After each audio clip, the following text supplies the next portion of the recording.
Mamahalin ka niya ng sobra-sobra at ikaw po ay lagi niyang hahanap-hanapin, kagigiliwan, lagi kanyang iisipin. Ito ay the best para lalo-lalo na sa mga mag-asawa na mga may anak, para hindi ka kakaba-kaba na siya po ay maaaring magkagusto sa iba. Proven po ito mga bossing.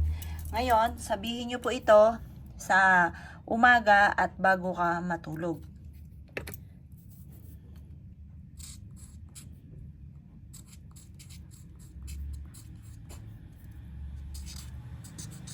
Ano po yan. Pag sinabi mo to, sabihin mo to.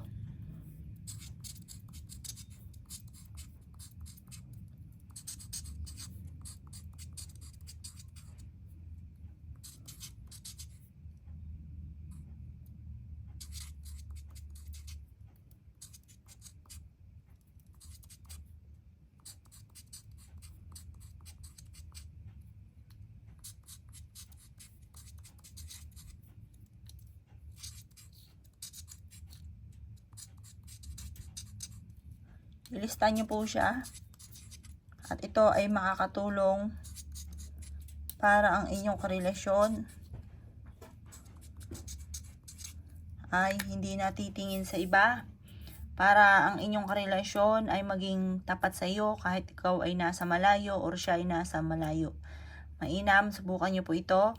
Dasalin nyo ito sa umaga at bago ka rin matulog, bigkasin ng 3 beses ang pangalan ng inyong karelasyon. Tunay na pangalan at ipilido. Sasambitin nyo pagtapos nyo po ito na sabihin. Ito, sample lamang. Sample lang yan. Sabihin nyo ng 3 beses. Para hindi ka kakaba-kaba kahit saan siya naroroon.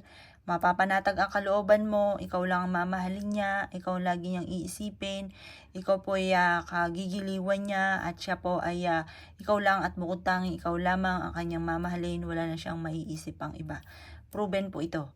Makakatulong po ito upang sa ganon, kayo po ay hindi nakakaba-kaba, hindi ka nag-aalala na maaaring siya ay magkaroon ng iba.